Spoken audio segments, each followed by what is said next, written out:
St. Mary's Higher Secondary School, Alangudi Road, Pudukottai. This video brings to you the part 1 of the poem Life for 10th standard students. அன்பார்ந்த 10ஆம் வகுப்பு மாணவர்களே, இந்த video பதிவில் நாம் Henry Van டைக் எழுதிய life என்ற போயத்தை பற்றி பார்க்க போகிறோம். இந்த போயத்தை பொறுத்தவரையில் கடினமான வார்த்தைகளுக்கு உங்களுக்கு தமிழ் அர்த்தங்கள் கொடுக்கப்பட்டுள்ளன. அவற்றை நல்ல முறையில் கவனித்து இந்த போயத்தை வாசிக்க கற்றுக்கொண்டு, இந்த போயம் மனப்பாட பாட்டாக இருப்பதால் நன்கு வாசிக்க கற்றுக்கொண்டு மனப்பாடம் செய்து எழுதி பார்க்கவும். பொதுவாக போயமானது உங்களுடைய வினாத்தாளில் எந்த பகுதியில் கேட்பாங்க? நமது கொஷின் பேப்பரில் பார்ட் 1ல் செக்ஷன் 2ல் கொஷின் நம்பர் 19லேருந்து 22 முடிய அப்ரிஷியேஷன் கொஸ்டின்ஸுங்கிற தலைப்பில் நமக்கு 2 மார்க்கு வினாக்கள், அதாவது மொத்தத்தில் 6 மதிப்பெண்கள் இருக்குது. அதனால் கொஷின் ஆன்சரை நல்லா படிச்சுக்கிறணும். அதே போல் நமது வினாத்தாளில் பார்ட் 3ல் செக்ஷன் 2ல் கொஷின் நம்பர் 33, 34 பேராகிராஃபு கேட்பாங்க. நமக்கு மொத்தம் 7 போயம் இருக்குது. இந்த 7 போயத்துலேருந்து ஏதாவது 2 போயத்துக்கு பேராகிராஃப் கேட்பாங்க. அதே மாதிரி கொஷின் நம்பர் 35ல் ஃபிகர்ஸ் ஆஃப் ஸ்பீச் இருக்குது. கொஷின் நம்பர் 36ல் ஒரு 4 வரி ஏதாவது ஒரு போயத்திலிருந்து கொடுத்து அதை உரைநடையாக மாற்றி எழுத சொல்லுவாங்க. இவை அனைத்திலிருந்தும், அதாவது கொஷின் நம்பர் 33 முதல் 36 வரையிலான வினாக்களில் ஏதேனும் 2ற்கு மட்டும் பதிலளித்தால் போதுமானது. இந்த 2 கேள்விக்கும் 10 மதிப்பெண்கள் உங்களுக்கு வழங்குறாங்க. அதனால் இந்த பகுதியை நல்ல முறையில் நாம் செய்யணும். அதே போல் நமது வினாத்தாளில் பார்ட் 3 செக்ஷன் 5 கொஷின் நம்பர் 45ல் மெமரி போயம் கேட்பாங்க. நமக்கு இருக்கக்கூடிய மெமரி போயத்திலிருந்து ஒரே ஒரு மெமரி போயம் மட்டும் நமக்கு கேட்பாங்க. அதனால் அந்த மெமரி போயத்தில் ஏதேனும் 5 வரிகள் கேட்கப்படும். அந்த 5 வரிகளை நாம் எழுதினோம்னா 5 மதிப்பெண்கள் வழங்குறாங்க. எனவே இந்த போயத்தை பொறுத்தவரையில் எளிமையான போயம், புரிந்து படித்தோமையானால் எளிமையாக மதிப்பெண்கள் பெற்றுவிடலாம். Life Henry Van Dyke. இந்த போயத்தை படிக்கிறதுக்கு முன்னால் இந்த போயட்டை பற்றி, அதாவது இந்த போயத்தை எழுதிய கவிஞரை பற்றி சில குறிப்புகளை நாம் தெரிஞ்சுக்குவோம். Henry Van Dyke an American author, ஒரு அமெரிக்க எழுத்தாளர். poet, ஒரு நல்ல கவிஞர். educator, ஒரு சிறந்த கல்வியாளர். and a clergyman என்ன அர்த்தம்? ஒரு மத போதகர். ஆக ஹென்றி வேன் டைக் என்பவர் an அமெரிக்க நாட்டை சார்ந்த ஆத்தர், எழுத்தாளர். poet, கவிஞர். educator, கல்வியாளர். and clergyman, மத போதகர். அது மட்டும் இல்லை, he was a professorனா என்ன அர்த்தம்? பேராசிரியர், கல்லூரியில் பணிபுரிந்த ஒரு பேராசிரியர். Of English literature at Princeton University, Princeton பல்கலைக்கழகத்தில் பேராசிரியராக பணிபுரிஞ்சிருக்கிறார். ஹீ ரிசீவ்டு மெனி ஆனர்ஸ், நிறைய விருதுகளை வாங்கியிருக்கிறார். ஆக ஹென்றி வேன் டைக் இவரை பற்றிய அறிமுகத்தோட இந்த போயத்தினுடைய சுருக்கம் என்ன, இந்த போயம் எதை பற்றி சொல்லுது அப்படிங்கிறத நான் இங்கே கொடுத்துருக்கிற வீடியோவில் கொடுத்துருக்குறேன். இந்த போயம் எதை பற்றி சொல்லுது, அதனுடைய மைய கருத்து என்ன என்பதை பற்றி இந்த வீடியோவில் கொடுத்துருக்குறேன். இதை பார்ப்போம். லைஃப்னா என்ன அர்த்தம்? வாழ்க்கை. இந்த போயத்தை பொறுத்தவரையில் ஒரு லட்சியமுள்ள வாழ்க்கையை எவ்வாறு நாம் வாழ வேண்டும் என்பதை இந்த பாடல் மூலம் அருமையாக ஹென்றி வேன் டைக்கு எடுத்து சொல்கிறாரு. வாழ்க்கை என்பது ஒரு பயணம் அப்படிங்கிறாரு. அது மட்டும் இல்லை, அந்த பயணமானது எப்போது முன்னோக்கிய திசையிலேயே செல்ல வேண்டும்னு சொல்கிறாரு. நாம் நிர்ணயித்த இலக்கிலிருந்து மாறவோ திரும்பவோ கூடாதுன்னு சொல்லிட்டு ஆணித்தரமாக சொல்கிறார். இறந்த காலத்தை பற்றி, அதாவது நமது வாழ்க்கையில் நடந்து முடிந்ததை பற்றி நாம் கவலைப்படக்கூடாதுன்னு சொல்கிறார். மகிழ்ச்சி, ஊக்கம் மற்றும் நம்பிக்கையோடு நமது பயணத்தை தொடர்ந்து மேற்கொள்ள வேண்டும்னு சொல்கிறார்.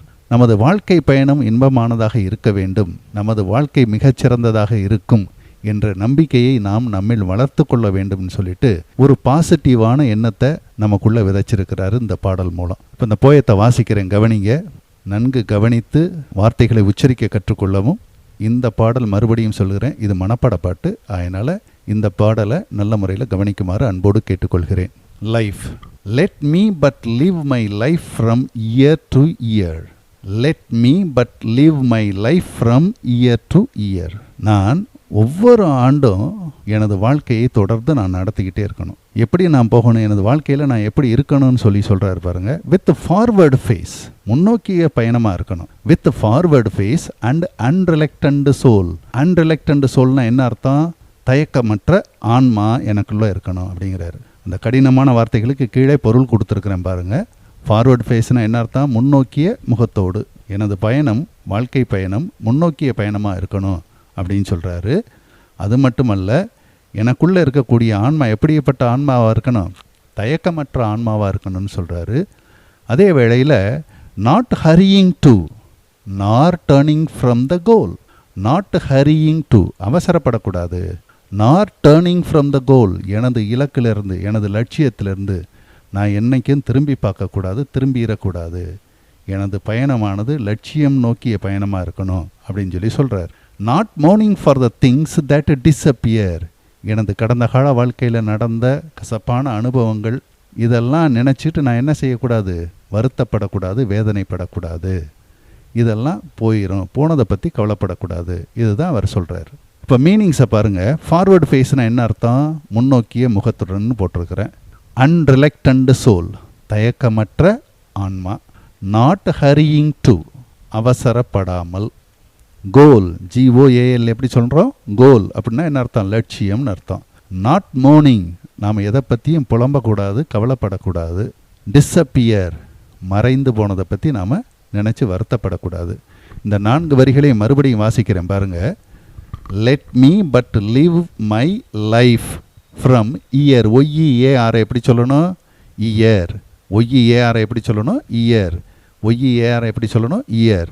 Let me but live my life from year to year. அந்த இயர் தான் திரும்ப வந்திருக்குது.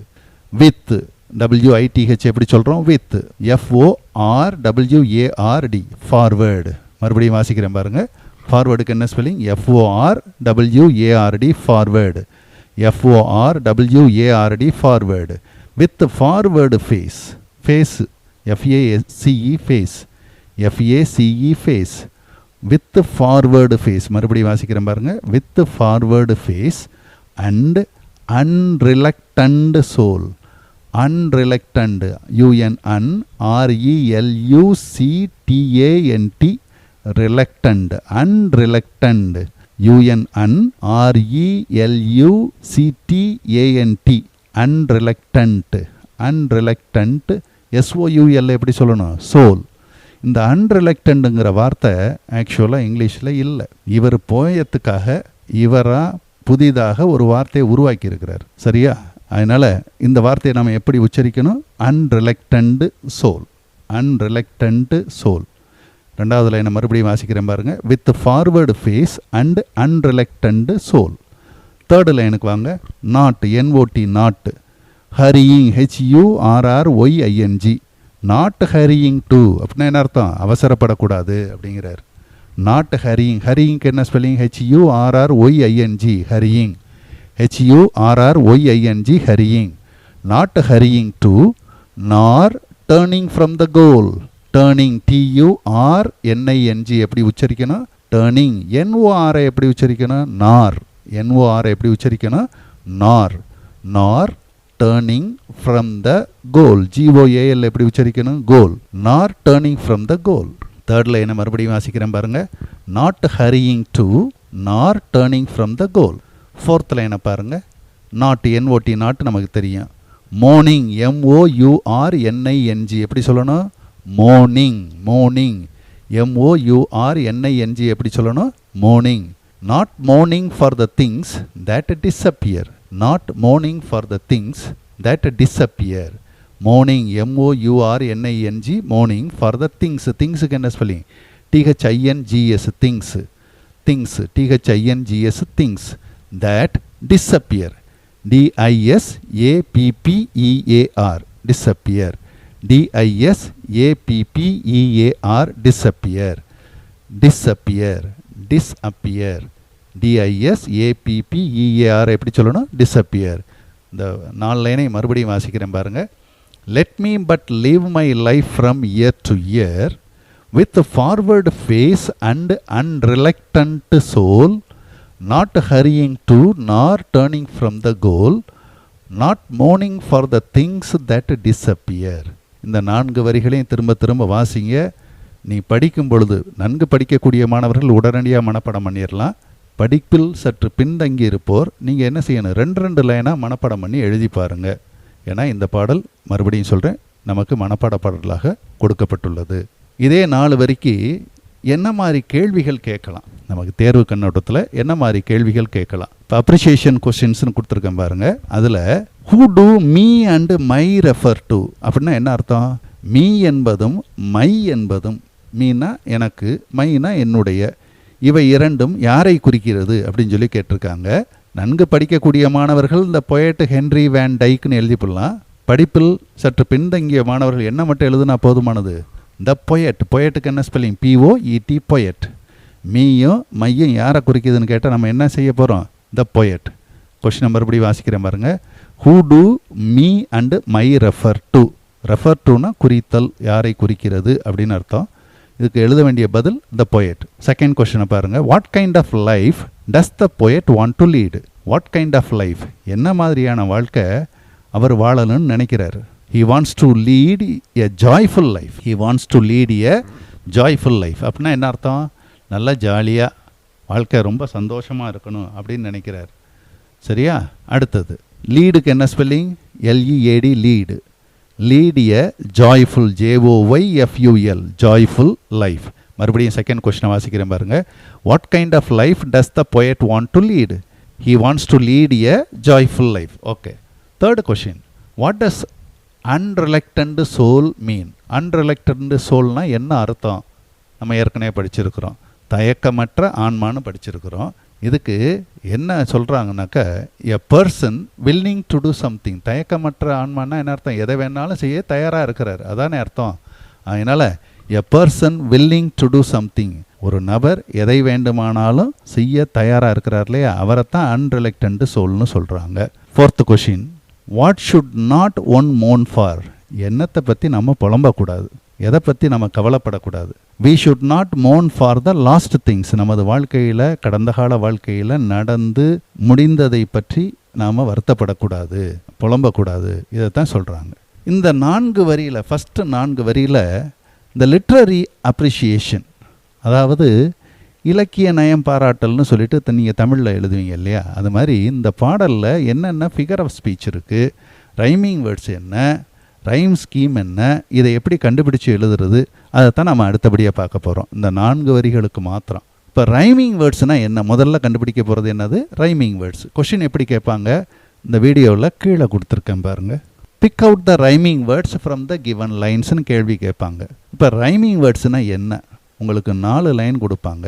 அந்த 4 லைனில் ஃபஸ்ட்டு லைனுக்கு வாங்க. ஃபஸ்ட்டு லைனுடைய கடைசி வார்த்தையை பாருங்கள்.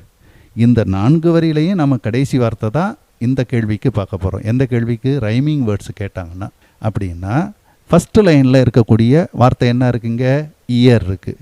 இந்த இயர் மாதிரி வேறு எந்த லைனில் வரக்கூடிய வார்த்தை இந்த சவுண்டோட முடியுதுன்னு பாருங்கள். Year, disappear. இது ரெண்டும் ஏறக்குறைய ஒரே மாதிரி உச்சரிப்பில் முடியுதா? ரைட்டு. இது ஒரு பேர், இது ஒரு ஜோடி. இன்னொரு ஜோடி இருக்குங்க. என்ன இருக்குது? Soul, SOUL, soul. அதே மாதிரி முடியக்கூடிய இன்னொரு வார்த்தை என்ன இருக்குது? கோல். Soul, goal. அப்போ ஒரே மாதிரியான உச்சரிப்பை பெற்றிருக்கக்கூடிய வார்த்தைகளை தான் நாம் என்னன்னு சொல்கிறோம்? ரைமிங் வேர்ட்ஸ்ன்னு சொல்கிறோம். இது எங்கே வரும்? ஒவ்வொரு லைனுடைய கடைசியில் இருக்கும். நம்ம கவனமாக பார்த்து எழுதணும். இது அங்கே இருக்கக்கூடிய வார்த்தையை எழுதுறது தான். ஆகையினால தேர்வில் கேட்கும் பொழுது பிக் அவுட் த ரைமிங் வேர்ட்ஸ்னு கேட்டாங்கனாலே நம்ம ஈஸியாக எழுதிடலாம். ஏன்னா கொஷின் பேப்பர்லேயே நமக்கு ஆன்சர் இருக்குது. அதனால் கொடுக்கப்பட்டுள்ள 4 வரிகளிலையும் வரக்கூடிய கடைசி வார்த்தைகளில் ஒரே சத்தமுடைய வார்த்தைகளை நாம் கீழே காட்டியிருக்கிறது மாதிரி சேர்த்து எழுதுனோம்னா, எந்தெந்த வார்த்தை உச்சரிப்பில் ஒரே மாதிரியான உச்சரிப்பில் முடியுதுன்னு சேர்த்து எழுதுனோம்னா அதுதான் நமக்கு ஆன்சர். நான் அந்த வீடியோவில் காமிச்சிருக்கிறேன் எப்படி எழுதணுங்கிறத கவனமாக பாருங்கள். 2வது கொஷின் என்ன கேட்பாங்கன்னா, ரைம் ஸ்கீம். இதே 4 வரியில் என்ன ரைம் ஸ்கீம் இருக்குது, இந்த பாடலை என்ன மாதிரியான ரைம் ஸ்கீமில் எழுதியிருக்கிறாங்க அப்படின்னு பார்த்தோம்னா, இதுக்கும் எதை தான் முக்கியம்? ஒவ்வொரு வரியில் இருக்கக்கூடிய கடைசி வார்த்தை தான் நமக்கு முக்கியம். அதை வாசிக்கிறேன் பாருங்கள். இந்த வீடியோவில் உங்களுக்கு கொடுத்துருக்குறேன் எப்படி நம்ம கண்டுபிடிக்கணுன்ட்டு. முதல் லைனுடைய கடைசி வார்த்தையை பாருங்கள், இயர். இதே மாதிரி முதல் லைனில் இருக்கக்கூடிய கடைசி வார்த்தை எதில் முடிஞ்சிருக்கு? இயரில் முடிஞ்சிருக்கு.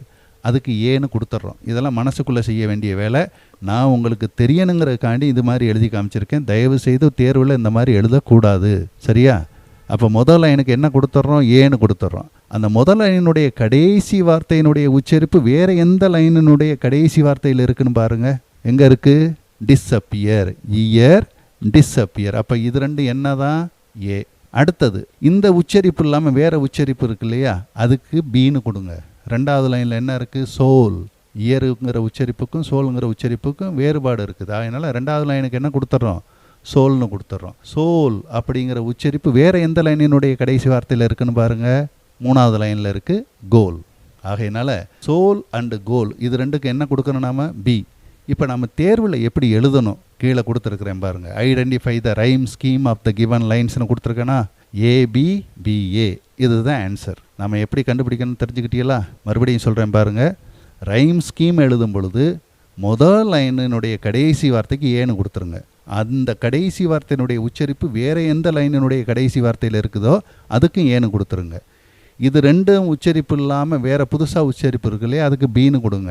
அந்த லைனினுடைய கடைசி வார்த்தைக்கு பீன்னு கொடுத்துட்டாக்க அதே போல் அதே உச்சரிப்பை இருக்கக்கூடிய அடுத்த லைன் எங்கே இருக்குன்னு பார்த்து அதுக்கும் பீன்னு கொடுங்க. அப்போ ஏபிபிஏ. நமக்கு இந்த போயத்தை பொறுத்தவரையில் என்ன ரைம் ஸ்கீமில் எழுதியிருக்காருன்னா ஏபிபிஏன்னு எழுதியிருக்கிறார். அடுத்தது மூணாவது எளிமையான கொஸ்டின் நமக்கு கேட்குறது எதுனாக்க அல்லிட்ரேஷன். அல்லிட்ரேஷன் ஸ்பெல்லிங் ரொம்ப முக்கியம். ALLITERATION அல்லிட்ரேஷன். இந்த வார்த்தைக்கு ஸ்பெல்லிங் முக்கியம். ஏன்னா இந்த கேள்வியை பொறுத்தவரையில் இரண்டு விதமாக கேள்வி கேட்கலாம். நான் அது கீழே கொடுத்துருக்குறேன், பார்த்துக்குங்க. அல்லிட்ரேஷன்னா என்ன? ஒரு வரியில் 2 அல்லது 3 வார்த்தைகள் ஒரே எழுத்தை கொண்டு ஆரம்பித்திருந்தால், மறுபடியும் சொல்கிறேங்க கவனிங்க, ஒரு வரியில் 2 அல்லது 3 வார்த்தைகள் ஒரே எழுத்தை கொண்டு ஆரம்பித்திருந்தால் அதைத்தான் நம்ம என்னன்னு சொல்கிறோம்? அல்லிட்ரேஷன்னு சொல்கிறோம். இப்போ உங்களுக்கு தேர்வை பொறுத்தவரையில் 4 வரி கொடுத்துருவாங்க. உங்களுக்கு மொத்தமாக கொடுத்துட்டு என்ன செய்வாங்க? Identify the alliterating words from the second line அப்படின்னு கொடுத்துருவாங்க. அப்படின்னா என்ன அர்த்தம்? ரெண்டாவது வரியில் அல்லிட்ரேஷன் எங்கே இருக்குது கண்டுபிடிங்க அப்படின்னு சொல்லுவாங்க. நம்ம கண்டுபிடிச்சிடலாம். இங்கே நான் உங்களுக்கு தெளிவாக காட்டியிருக்கிறேன். அந்த ஃபார்வேர்டு ஃபேஸ், ரெண்டாவது லைனில் ஃபார்வேர்டு ஃபேஸ்ன்னு இருக்கு இல்லையா, அந்த முதல் வார்த்தை ஃபார்வேர்டு எஃப்ல ஆரம்பிச்சிருக்கு, ஃபேஸு எஃப்ல ஆரம்பிச்சிருக்கு. ஆகையினால் அந்த 2 வார்த்தையும் எடுத்து எழுதிட்டோம்னா அதுதான் நமக்கு ஆன்சர். இதே கேள்வியை வேறு எப்படி கேட்கலாம்? அது ரெண்டாவதாக கொடுத்துருக்கேன் பாருங்கள். இந்த பக்கத்தில் கடைசி கேள்வியை பாருங்கள். What is the figure of speech in the second line? முதல் கேள்வி என்னது? ரெண்டாவது லைனில் வரக்கூடிய அல்லிட்ரேட்டட் வேர்ட்ஸை எடுத்து எழுதுங்க. அது நம்ம ஈஸியாக எழுதிப்படலாம். ஆனால் அதே ரெண்டாவது லைனுக்கு கேள்வியை மாற்றி கேட்கலாம். எப்படி கேட்கலாம்? What is the figure of speech in the second லைன்னு கேட்கலாம். இந்த ரெண்டாவது லைனில் வரக்கூடிய ஃபிகர் ஆஃப் ஸ்பீச் என்ன அப்படின்னு கேட்கலாம். அப்போ நம்ம கொஞ்சம் சாதுரியமாக பதில் எழுதணும். என்ன பார்க்கணும்? ஃபார்வேர்டு ஃபேஸ்னு இருக்குதா? அப்போ நம்ம எழுத வேண்டிய பதில் என்ன? அல்லிட்ரேஷன். அல்லிட்ரேஷனுக்கு ஸ்பெல்லிங் தெரிஞ்சால் தான் நம்ம கரெக்டாக எழுத முடியும். ஆகையினால நீ படிக்கும் பொழுதே அல்லிட்ரேஷனை ஸ்பெல்லிங்கை சொல்லி படிங்க, எழுதி பாருங்கள், தப்பு இல்லாமல் எழுத பழகுங்க. ஸோ இந்த கொஷினும் நமக்கு முக்கியமான கொஷின். அடுத்த கேள்வி என்ன கேள்வி இருக்குது? அனஃபோரா. இந்த 4 லைனில் என்னென்னலாம் பார்த்துருக்கோம் பாருங்கள். முதல்ல ரைமிங் வேர்ட்ஸ் பார்த்தோம், ரெண்டாவது ரைம் ஸ்கீம் பார்த்தோம். இது 2 கேள்வியும் ரொம்ப முக்கியம். மூணாவது அல்லிட்ரேஷன் பார்த்தோம். இந்த கேள்வியும் ரொம்ப முக்கியம். நாலாவது என்ன பார்க்குறோம்? அனஃபோரா. ANAPHORA anaphora. இந்த ரெட்டிங்கில் கொடுத்துருக்கேன் பாருங்கள். 4 வரிக்கு கீழே அனஃபோரான்னு இடையில இருக்குது பார்த்தீங்களா? ANAPHORA anaphora. அனஃபோரானா என்ன? அனஃபோரானா என்ன?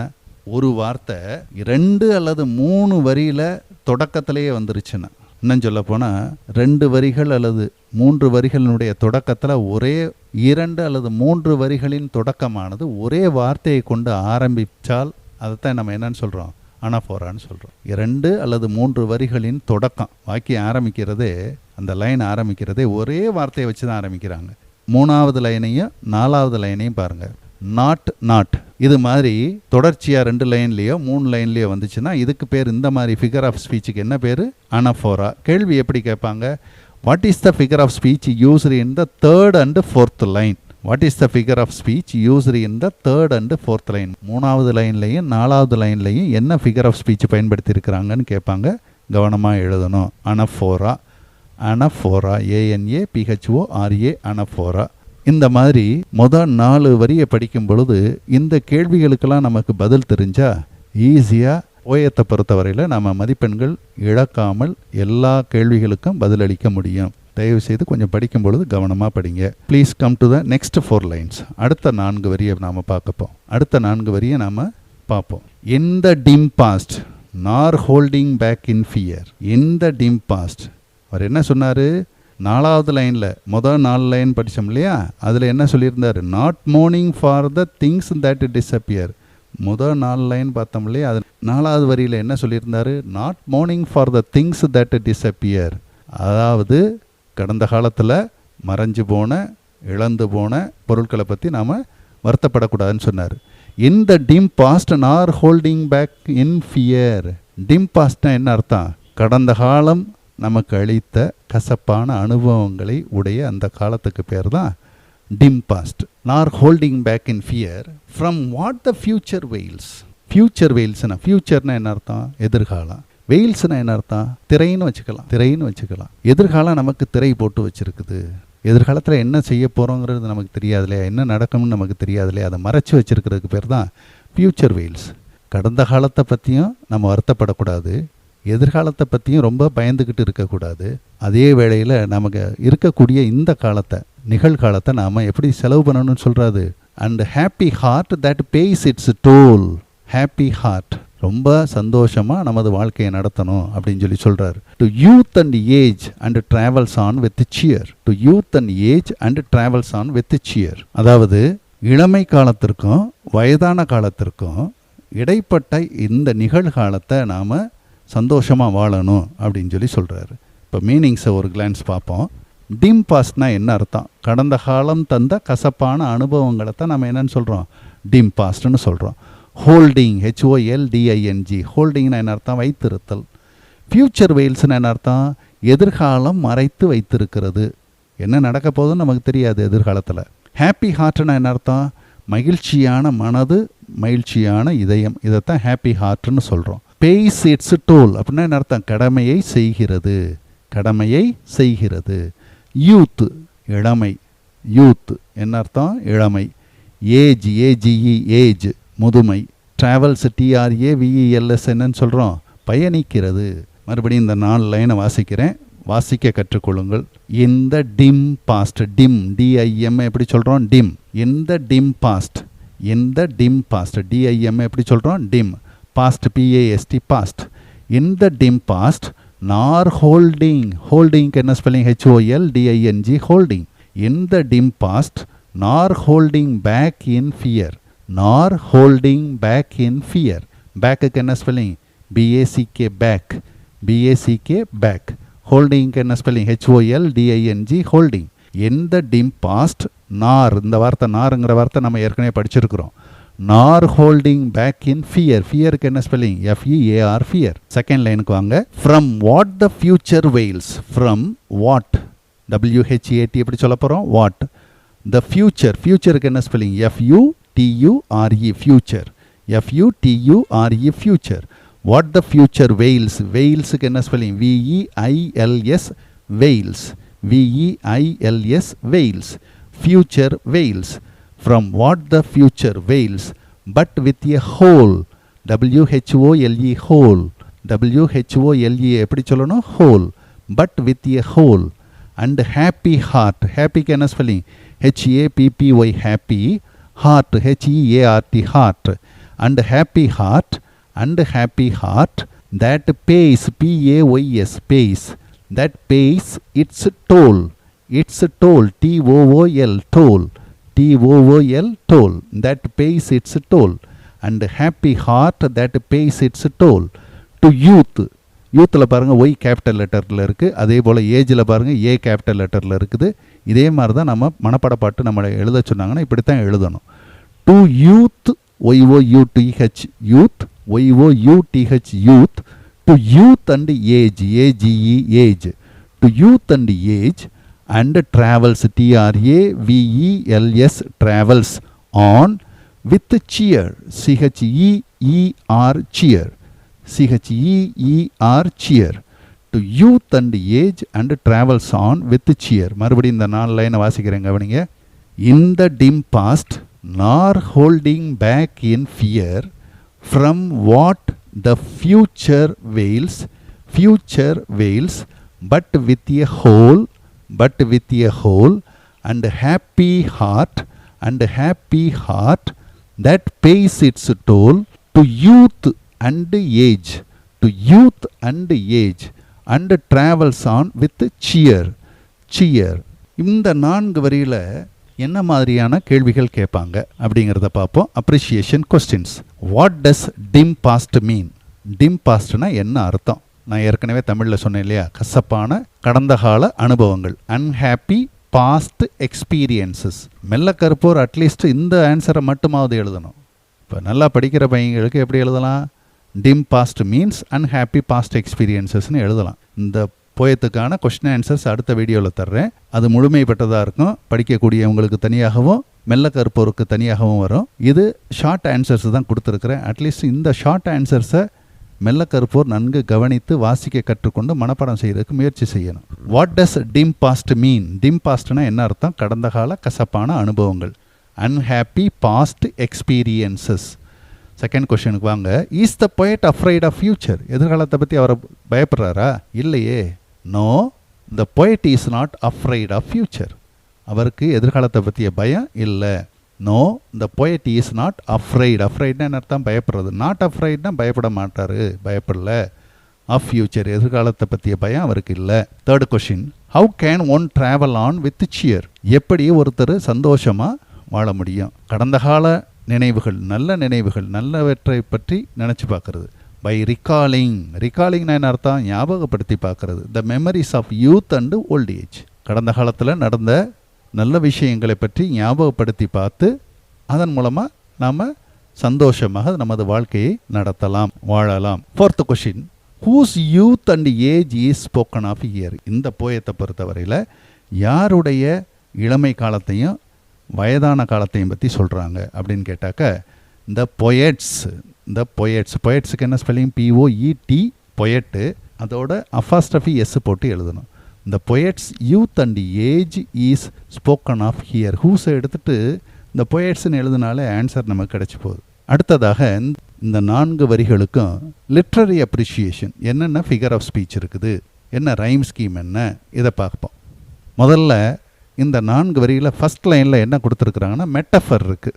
எப்பெல்லாம் நமக்கு டிம் பாஸ்ட்டுங்கிற வார்த்தையை வச்சு கேள்வி கேட்குறாங்களோ ஃபிகர் ஆஃப் ஸ்பீச்சில், what is the figure of speech இந்த ஃபஸ்ட் லைன் அப்படின்னு சொல்லி கேட்டாங்க. அந்த லைனில் டிம் பாஸ்ட் இருந்துச்சுன்னா நம்ம எழுத வேண்டிய பதில் ஒரே வார்த்தை தான். என்ன வார்த்தை? மெட்டஃபர். METAPHOR, metaphor. அந்த 4 வரிகளுக்கு கீழே கொடுத்துருக்கேன் பாருங்கள் ரெட் கலரில், அதுதான் மெட்டஃபர். METAPHOR எப்படி சொல்லணும்? மெட்டஃபர். டிம் பாஸ்ட்னு வந்துட்டாலே நீ எழுத வேண்டிய பதில் என்னது? மெட்டஃபர். மெட்டஃபர்னா என்ன? 2 வேறு பொருள், 2ஐயும் ஒப்பிடுறாங்க. 2ஐயும் ஒப்பிட்டு அதில் ஒன்றை மட்டும் கொஞ்சம் மிகைப்படுத்தி சொல்கிறது. அதில் ஒன்றை மட்டும் மிகைப்படுத்தி சொல்கிறதுக்கு பேர் தான் மெட்டஃபர்னு பேர். சரியா? இந்த மாதிரி கொடுக்கும் பொழுது அந்த லைனில் என்ன வராது? ஆஸுங்கிற வார்த்தையோ லைக்குங்கிற வார்த்தையோ வராது. அந்த லைனில் ஆஸுங்கிற வார்த்தையோ லைக்குங்கிற வார்த்தையோ வராது.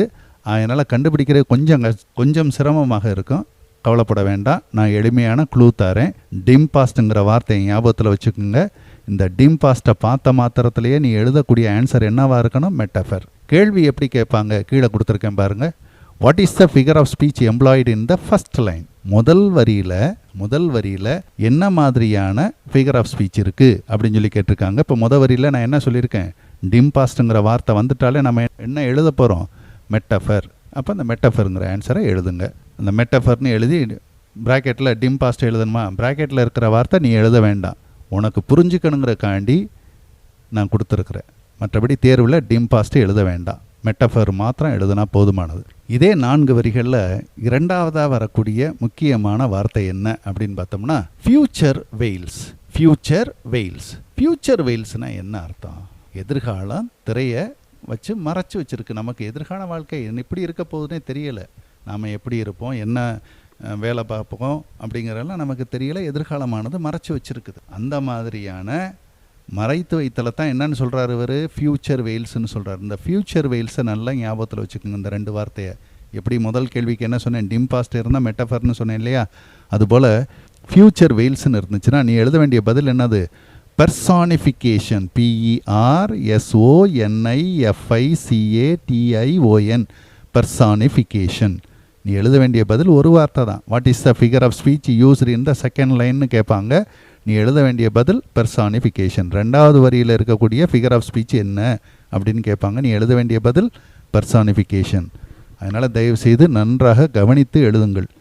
ஃப்யூச்சர் வெயில்ஸ்னா பர்சானிஃபிகேஷன், டிம் பாஸ்ட்னா என்ன எழுதணும்? மெட்டஃபர். பர்சானிஃபிகேஷன்னா என்ன? அதாவது உயிருள்ள அல்லது உயிரற்ற பொருட்கள் மீதும் விலங்குகள் மீதும் மனிதனிடம் இருக்கக்கூடிய பண்புகள் அல்லது குணங்களை ஏற்றி சொல்வதுக்கு பேர் தான் பர்சானிஃபிகேஷன். மறுபடியும் சொல்கிறேன், உயிருள்ள உயிரற்ற பொருட்கள் மீது அல்லது விலங்குகள் மீது மனித பண்புகளை அல்லது குணங்களை ஏற்றி சொல்கிறதுக்கு பேர் தான் என்னது? பர்சானிஃபிகேஷன். இப்போ பூமி என்னன்னு சொல்கிறோம்? உதாரணத்துக்கு பூமி எடுத்துக்குவோம். பூமி என்னன்னு சொல்கிறோம்? தாயின்னு சொல்கிறோம். அது பர்சானிஃபிகேஷன். நிலவு இருக்கு இல்லையா, மூன், இதை என்னன்னு சொல்கிறோம்? என்ன சொல்கிறோம்? பாட்டி இருக்கிறாங்கன்னு. அப்போ பெண்ணாக தானே உருவகிக்கிறாங்க, சூரியனை ஆணாக தானே உருவகிக்கிறாங்க. ஆக இந்த மாதிரி உயிருள்ள உயிரற்ற அக்ரிணை பொருட்கள் மீது மனித பண்புகளை ஏற்றி சொல்வதற்கு பேர் தான் பர்சானிஃபிகேஷன். இந்த போயத்தை பொறுத்தவரையில் என்ன மாதிரியான கேள்வி இருக்கும் பாருங்கள். What is the figure of speech used in the second line? What is the figure of speech used in the second line கேட்பாங்க. நம்ம எழுத வேண்டிய பதில் என்னது? பர்சானிஃபிகேஷன். செகண்ட் லைனில் என்ன இருக்குதான்னு பார்க்கணும், ஃப்யூச்சர் வெயில்ஸ் இருக்குதான்னு பார்க்கணும். ஃப்யூச்சர் வெயில்ஸ் இருந்தால் நம்ம எழுத வேண்டிய பதில் என்னது? பர்சானிஃபிகேஷன். இதே 4 வரியில் தேர்டு லைனில் பாருங்கள். தேர்டு லைன் முதல் 2 லைனில் டிம் பாஸ்ட் வந்துட்டா மெட்டஃபர்னு எழுதுவோம், ஃப்யூச்சர் வெயில்ஸ் வந்துட்டா என்ன எழுதுவோம்? பர்சானிஃபிகேஷன் எழுதுவோம். தேர்டு லைனை பாருங்கள், 2 விதமாக கேள்வி கேட்கலாம். என்னன்னு கண்டுபிடிக்க முடியுதா? Happy heart. ஹாப்பி ஹார்ட்டை ஞாபகத்தில் வச்சுக்கோங்க. இந்த ஹாப்பி ஹார்ட் வந்துட்டாலே அது நீ என்னன்னு எழுதணும்? அல்லிட்ரேஷன். இதை 2 விதமாக கேள்வி கேட்பாங்கன்னு சொன்னேன். What is the figure of speech used in the third line அப்படின்னு ஸ்பெசிஃபிக்காக கேட்டாங்கன்னா, 3வது வரியில் என்ன ஃபிகர் ஆஃப் ஸ்பீச் பயன்படுத்தியிருக்காங்கன்னு கேட்டாக்க நீ எழுத வேண்டிய பதில் அல்லிட்ரேஷன் எழுதணும். அல்லிட்ரேஷனுக்கு ஸ்பெல்லிங் தெரியணும், மெட்டஃபருக்கு ஸ்பெல்லிங் தெரியணும், பெர்சானிஃபிகேஷனுக்கு ஸ்பெல்லிங் தெரியணும். தயவுசெய்து இது போன்ற வார்த்தைகளுக்கு ஸ்பெல்லிங்கை மனப்பாடம் பண்ணுங்கள். அதே போல் அனஃபோராவுக்கு ஸ்பெல்லிங் தெரியணும். இந்த தேர்டு லைனில் ஹாப்பி ஹார்ட், ஹாப்பி ஹார்ட்னு வந்துட்டாலே நம்ம எழுத வேண்டிய பதில் அல்லிட்ரேஷன். இதே கேள்வியை எப்படி கேட்கலாம்? Pick out the alliterated words in the third line. Pick out the alliterated words in the third line அப்படின்னா என்ன அர்த்தம்? எந்த வார்த்தைகள் அல்லிட்ரேஷன் பயன்படுத்தப்பட்டுள்ளதோ அந்த வார்த்தைகளை பொறுக்கி எழுது அப்படின்னு கேட்குறாங்க. அப்போ எந்த வார்த்தைகளை நம்ம எடுத்து எழுதணும்? ஹாப்பி ஹார்ட்னு எழுதணும். ஹாப்பி ஹார்ட் 2 வார்த்தைகளை எப்படி ஆரம்பிச்சிருக்கிறாங்க? ஹெச் வச்சு ஆரம்பிச்சிருக்கிறாங்க. ஆக நான் ஏற்கனவே சொன்னது போல் அல்லிட்ரேஷன் என்ன? ஒரே வரியில் 2 அல்லது 3 வார்த்தைகளின் முதல் எழுத்து ஒரே எழுத்தை கொண்டு ஆரம்பித்தால் அதுக்கு பேர் தான் என்னது? அல்லிட்ரேஷன். அதனால் இந்த லைனை பொறுத்தவரையில் ஹாப்பி ஹார்ட் என்பது அல்லிட்ரேட்டட் வேர்ட்ஸ். அடுத்து என்ன கேட்கலாம்? இந்த 4 வரியில் வேறு என்ன கேள்வி கேட்கலாம்? Pick out the rhyming words கேட்கலாம் இல்லையா? ரைமிங் வேர்ட்ஸ் நம்ம ஏற்கனவே படிச்சிருக்கிறோம். ஒத்த சத்தத்தோடு முடியக்கூடிய வார்த்தைகளை ஜோடியாக பொறுக்கி எழுதணும். எப்படி?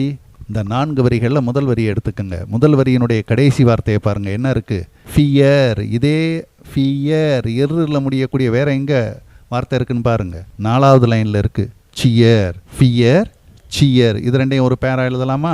அதை எப்படி எழுதணும்? ஃபியர் எழுதி ஒரு சின்ன ஹைஃபன் போட்டு ஒரு கோடு போட்டு சியர்னு எழுதுங்க. அப்புறம் செமிகோலன் வைங்க, மேலே புள்ளியும் கீழே கமாவும் வைங்க. நான் எழுதி காமிச்சிருக்கிற மாதிரி நீங்களும் எழுதணும்.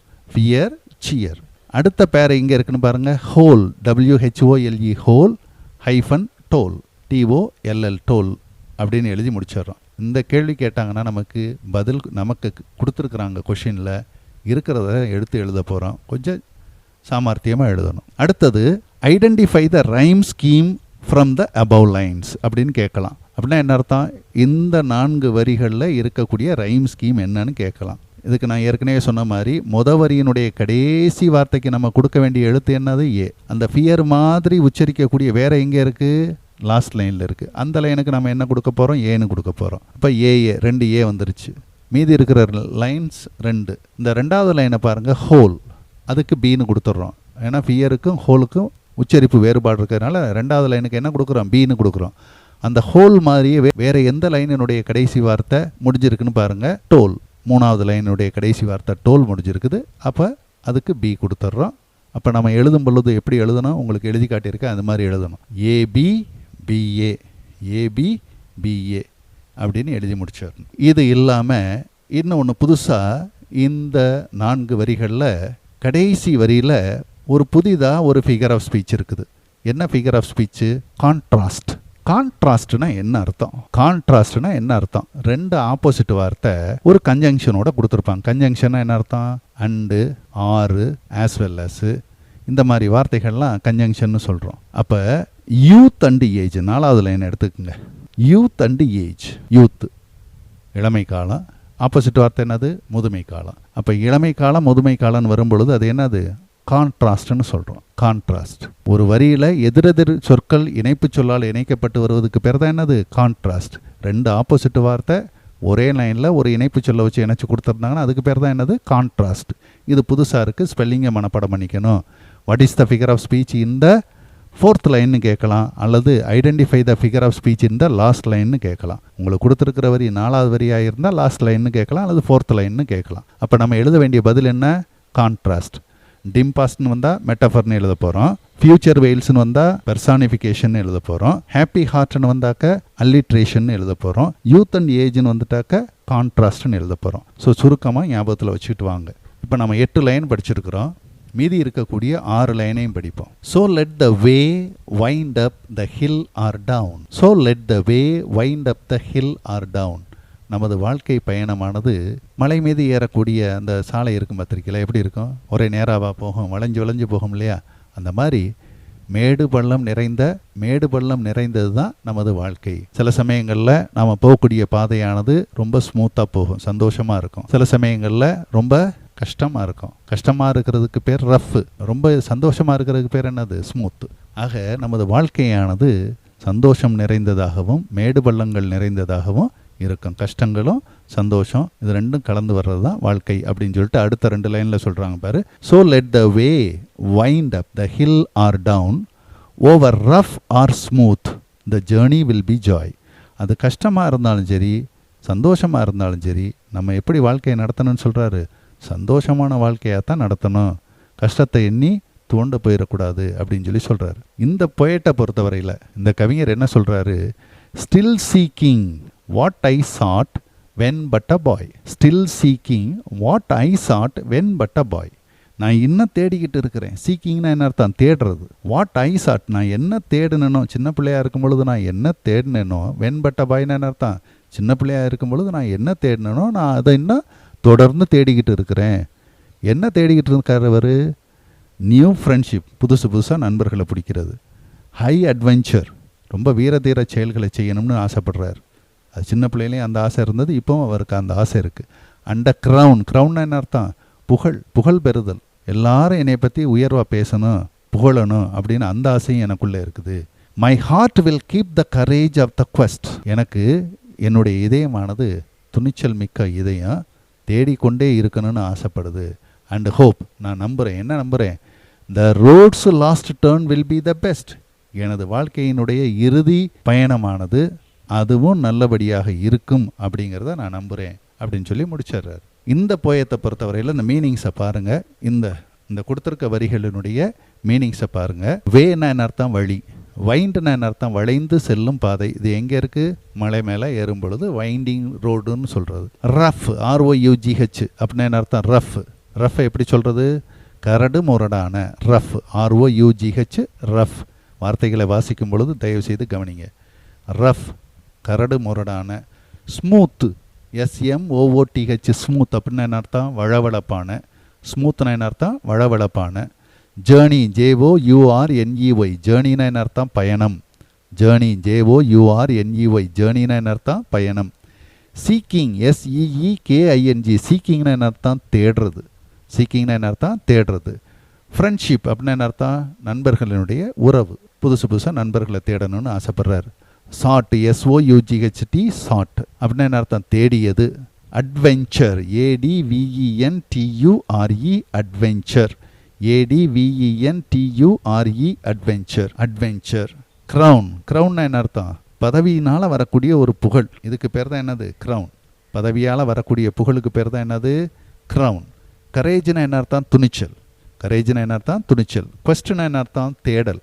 கொஸ்டினாக்க தேடுறது. ஹோப் அப்படின்னா என்ன அர்த்தம்? நம்புறது. இதெல்லாம் கடினமான வார்த்தைகளுக்கு உள்ள பொருட்களை நான் இங்கே கொடுத்துருக்குறேன். இந்த போயத்தை பொறுத்தவரையில் என்ன நம்ம தெரிஞ்சுக்கிறோம்?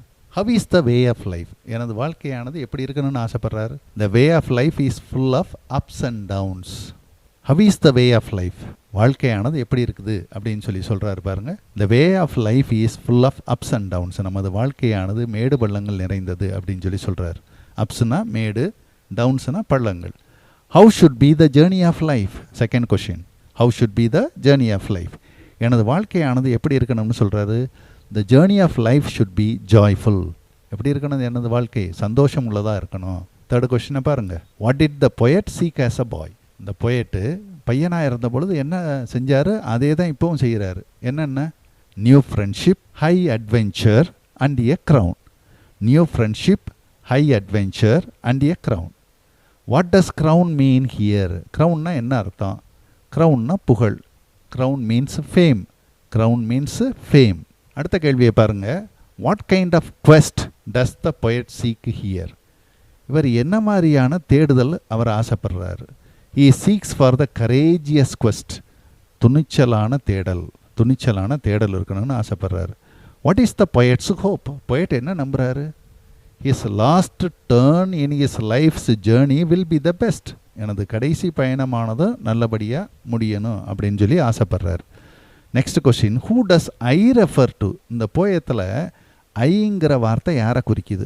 ஐ ரெஃபர்ஸ் டு த பொயட். மெல்ல கற்கக்கூடிய மாணவர்கள் இந்த பொயட்னு மாத்திரம் எழுதுனா போதும். Me, my, I, refer to அப்படிங்கிற வார்த்தையை ஞாபகத்தில் வச்சுங்க. இது மாதிரி கேள்வி இருந்தால் நீ எப்போவுமே எழுத வேண்டியது த பொயட். த பொயட் அப்படின்னு எழுதி முடித்தா போதுமானது. இந்த வரிகளுக்கு இருக்கக்கூடிய லிட்ரரி அப்ரிசியேஷனை பாருங்கள். இலக்கிய நயம் பாராட்டுதல் பார்த்தோம் இல்லையா? அது. Big out the rhyming words from the given lines.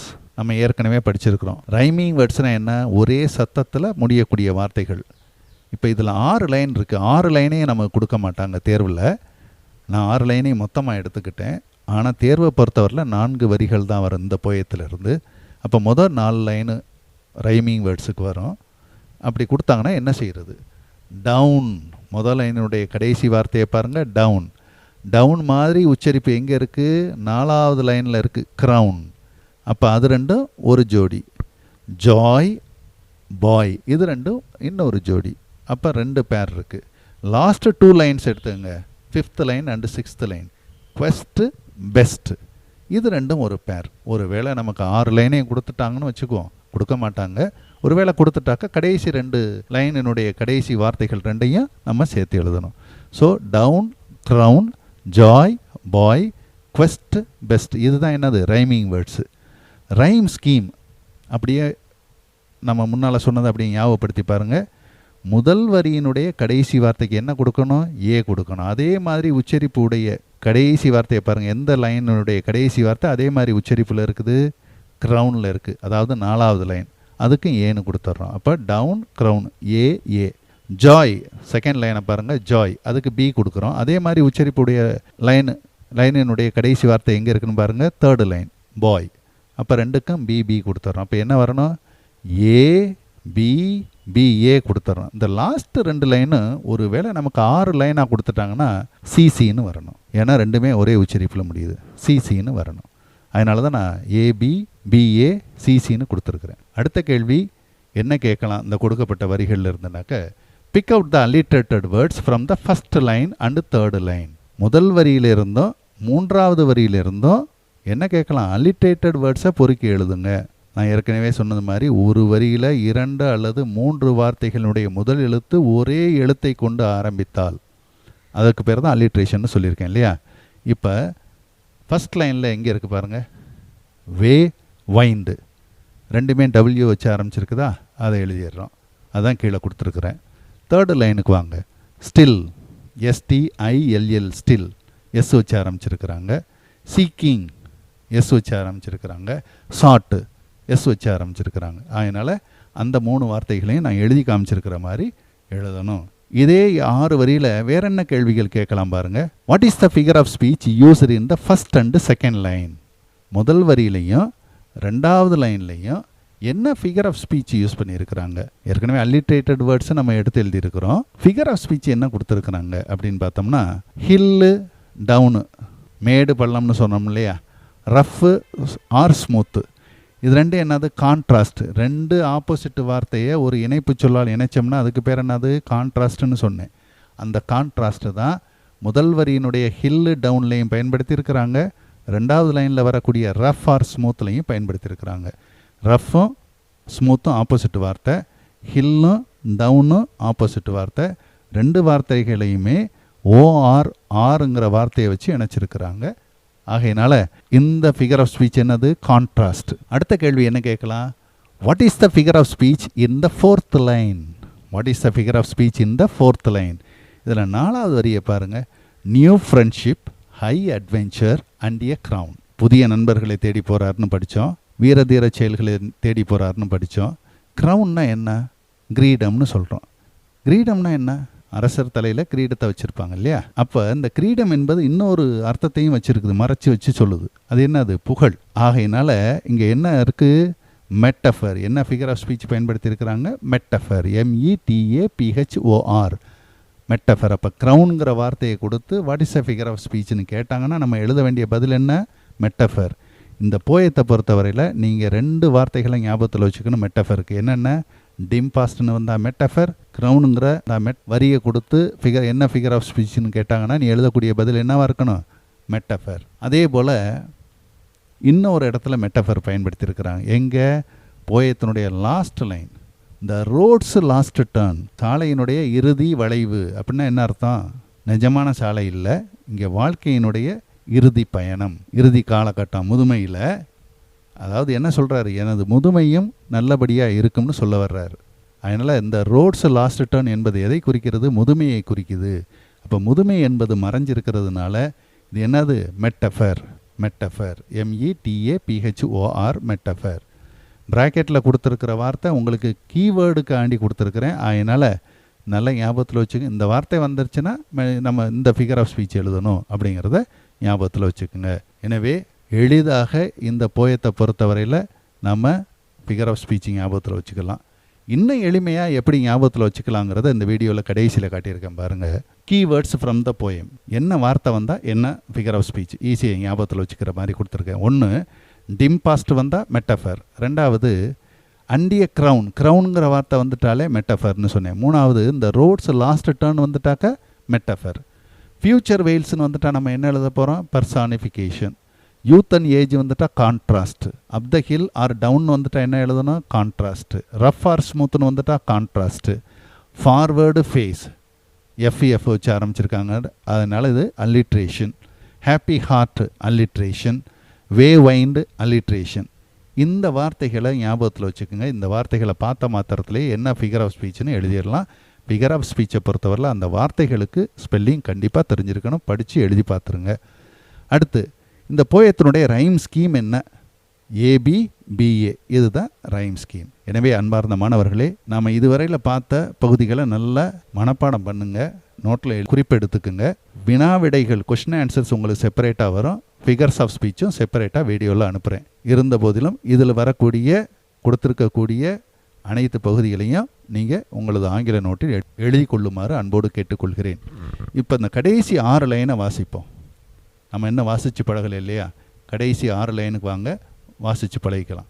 So let the way, WAY, way, wind up, WIND, wind up, the hill, HILL, hill, or down. So let the way wind up the hill or down. So let the way wind up the hill or down. Over rough or smooth. Rough, ரஃபுக்கு என்ன spelling? ROUGH, rough. ROUGH, rough. Rough or smooth. ஸ்மூத்துக்கு என்ன spelling? SMOOTH, smooth. SMOOTH, smooth. Over rough or smooth. அந்த ஓவரை பாருங்கள், அதில் ஏதோ ஒன்று விட்டுருக்காங்களே, ஓ அப்பாஸ்ட்ரஃபி ERன்னு கொடுத்துருக்காங்க. இப்போ என்ன இங்கே விட்டுருக்குறாங்க? விங்கிற எழுத்து விட்டுருக்குறாங்க. ஆகையினால தான் என்ன பயன்படுத்தியிருக்கிறாங்க? அப்பாஸ்ட்ரஃபி பயன்படுத்தியிருக்கிறாங்க. அதனால் நம்ம தேர்வில் எழுதும் பொழுது இது மாதிரி தான் எழுதணும். Over rough or smooth the journey. ஜேர்னிக்கு என்ன spelling? JOURNEY. Journey will be joy. JOY, joy. Over rough or smooth, the journey will be joy. Still seeking, still seeking, SEEKING. Still seeking what I sought, சாட்டுக்கு என்ன spelling? SOUGHT sought. What I sought, சாட்டுக்கு என்ன spelling? SOUGHT sought. Still seeking, சீக்கிங்க்கு என்ன spelling? SEEKING. சாட்டுக்கு என்ன spelling? SOUGHT sought. Still seeking what I sought when but a boy. New friendship, ஃப்ரெண்டை ஞாபகத்தில் வச்சுக்கோங்க, ஷிப்பை ஞாபகத்தில் வச்சுக்கோங்க, ரெண்டையும் சேர்த்து எழுதுகிறோம். ஃப்ரெண்டுக்கு என்ன ஸ்பெல்லிங்? FRIEND friend. ஷிப்புக்கு என்ன ஸ்பெல்லிங்? SHIP ship. ரெண்டையும் சேர்த்து எழுதுனோம்னா friendship. High adventure, ADVENTURE adventure, ADVENTURE adventure. Adventure. Friendship FRIEND friend, SHIP ship, friendship. Friendship. High, HIGH எப்படி சொல்லணும்? High. High. Adventure ADVENTURE adventure. High adventure and a crown, CROWN crown, and a crown. My heart will keep the courage. Keepக்கு என்ன spelling? KEEP keep. My heart, my heart, HEART heart. My heart will keep the courage, COURAGE courage. Courage of the quest, QUEST எப்படி சொல்லணும்? quest. quest. quest. QUEST எப்படி சொல்லணும்? quest. and hope the roads, ROAD apostrophe S கவனமாக எழுதணும். and the roads last turn will be the best. இவ்வாறாக நீங்கள் உங்களது போயத்தை கண்டிப்பாக மனப்பாடம் பண்ணி எழுதி பாருங்கள். இது மனப்பாட பாட்டு, எளிமையாக படித்து விடலாம். ஒரு நாளைக்கு 4 வரி வீதம் படித்தாக்க 3 நாளில் அந்த போயத்தை முடிச்சிடலாம். சரி, இந்த போயம் ஒரு சானட். சானட்னா என்ன அர்த்தம்? 14 வரிகள் தான் இருக்கும். இந்த போயமானது ஒரு சானட்டு. இந்த சானட்டில் என்ன இருக்கும்? மொத்தமே 14 வரி தான் இருக்கும். ஒரு லைனில் 10 சிலபிள் இருக்கும். ஒரு லைனில் 10 சிலபிள் இருக்கும். இப்போ முதல் வரியை வாசித்து பார்த்தீங்கன்னா தெரியும். லெட் மீ, லெட்டு ஒரு தடவை தான் உச்சரிக்கிறேன் இல்லையா? அதனால் லெட் என்பது ஒரு சிலபிள், மீ என்பது ஒரு syllable. Let me but live, பட்டுங்கிறது ஒரு சிலபிள், லிவுங்கிறது ஒரு சிலபிள். இப்படி ஒரு சிலபிள், மொத்தத்தில் 10 சிலபிள்களை கொண்ட ஒரு வரியைத்தான் நம்ம என்னன்னு சொல்கிறோம்? Iambic pentameter. Iambic pentameter. இந்த மாதிரி ஒரு வரியில் 10 சிலபிள்களை கொண்டு ஒரு பாடலானது எழுதப்பட்டால் அந்த பாடலானது அயாம்பிக் பென்டாமீட்டர். அயாம்பிக் பென்டாமீட்டர் அளவில் எழுதியிருக்கிறாங்க அப்படின்னு அர்த்தம். அதனால் சானட்டுனா என்ன? 14 வரிகளை கொண்ட ஒரு பாடலுக்கு பேர் சானட்டு. இந்த பாடலானது ஒவ்வொரு வரியிலையும் 10 சிலபிள் இருக்குது. ஆகையினால இந்த பாடலானது அயாம்பிக் பென்டாமீட்டர் என்ற அடிப்படையில் எழுதப்பட்டுள்ளது. சரியா? இந்த முதல் 8 வரி இருக்குது பார்த்தீங்களா? நமக்கு போயத்தை பார்த்தீங்கன்னா 2 பார்ட்டாக பிரிச்சிருக்கிறாங்க. இந்த முதல் 8 வரியை அக்டேவ்னு சொல்லுவாங்க. அடுத்த 6 வரியை